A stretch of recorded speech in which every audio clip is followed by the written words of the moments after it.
Hi folks, and welcome to yet another edition of Accent. Thanks for joining us. I'm Wayne Douglas. Three very interesting and very different ladies to talk to tonight. A little bit later on we're going to be finding out about a new company that started called Sliced and Diced. And I'm not going to tell you any more than that, a little bit of a teaser there. Also, we're going to be finding out about the importance of making out a will. Our representative from the Public Trust is going to talk to us about Wills Month. September is Wills Month. But let me introduce my very first guest, totally different again, who runs the Animal Sanctuary, or the Sanctuary, for injured animals and birds north of Auckland at Matakana. Shawn Bishop. Exciting work and fulfilling and very busy work that you do. Welcome to the program. Thanks, Wayne. And I guess we find out how, right at the beginning of your story, how you started looking after animals and birds and the like. My husband and I lived in the city, and we had acquired a number of animals and decided it was time to move to the country. And I think being known animal lovers, as soon as we announced that we were moving to the country, people started saying, "Oh, we know these 3 donkeys that desperately need a home. Is there any chance you could take them?" And the next thing we knew, the sanctuary was born. Yes. Yeah, but the whole idea of the sanctuary means a place of peace, a place of tranquility, a safe place. Exactly. Isn't it? And obviously for animals and birds, that's in various ways quite essential in the sort of world we live in. We are a rural country, aren't we? But in terms of the numbers and the types of birds that you look after, you had to be quite specific at the beginning, I suppose, or was it a free-for-all a bit?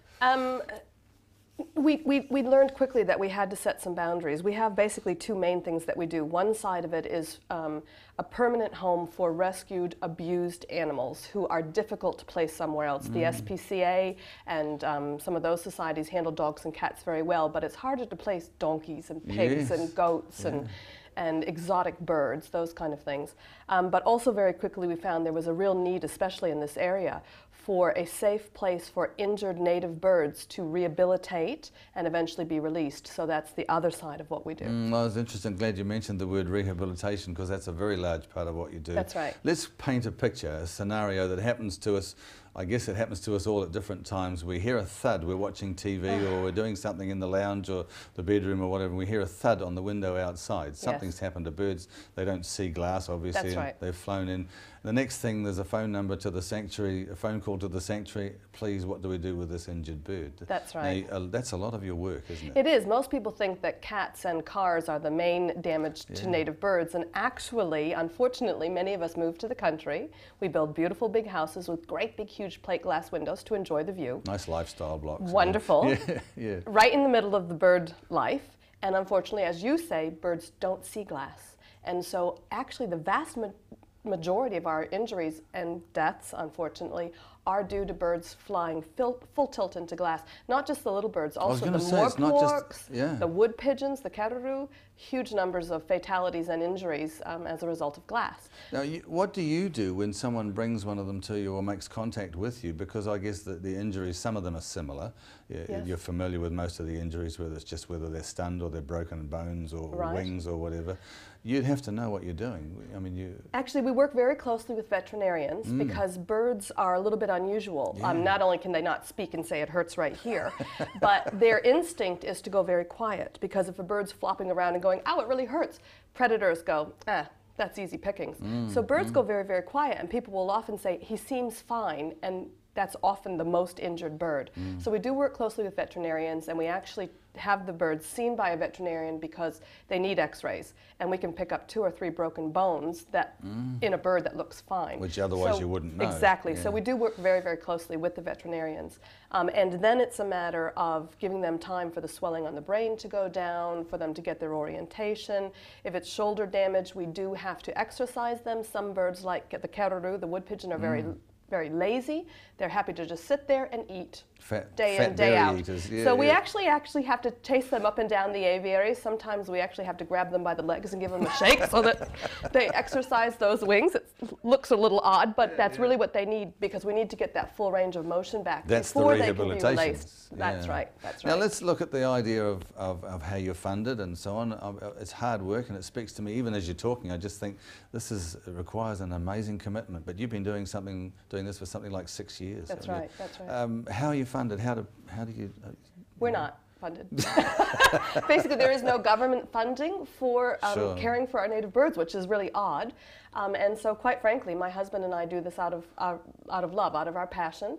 We occasionally do receive a donation from caring New Zealanders. New Zealanders love their native birds. Yeah. I think most people think it's our job, and they don't realize that we're not funded, but we are entirely self-funded. I'm glad you mentioned your husband, because although you're the hands-on person as well, we've got a shot of him doing something with one of the birds or one of the animals. He's right into it as well. I couldn't do it without him. It's a joint venture. It's totally a joint venture. Yeah. In fact, someone said to him, this is Shawn's dream, what's your dream? And he said, the most romantic thing I've ever heard in my life. He said, my dream is helping her dream to come true. Isn't that amazing? Oh, he's great. And when you sit around the dinner table, you talk about the birds and the day and the activity that you've...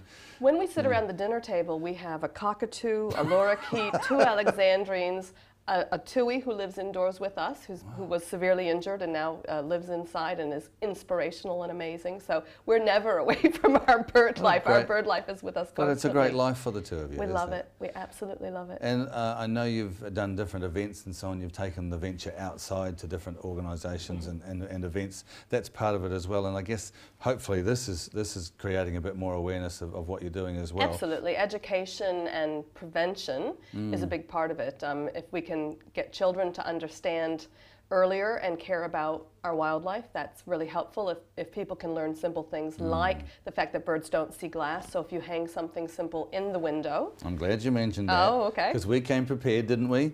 For the people at home, I'm going to hold this up. Now, in the time we've got left, you can explain this to me. You gave this to me before we went on air, and this is basically how we can prevent those glass injuries. Very, very simple, very attractive. In a whole plate glass window, you just need to hang a simple string of beads like this, just one. You can do this as a family project. You can do this with your children. We're actually making these and selling them to try to A, raise funds, and B, raise awareness. And we've trialed this for over a year, and we've completely obliterated the bird strike. We've had no hits in our windows for over a year with something as simple as this. We'll be doing you out of a job, wouldn't we? I would love to be done out of a job. Yeah. Hey, thank you for joining us on the program. Just Thanks, quickly Lee. Give us your website so that we can put that there for the people. Right, it's Animal Sanctuary, all one word, .co.nz. Animalsanctuary.co.nz, that's pretty easy. Thanks for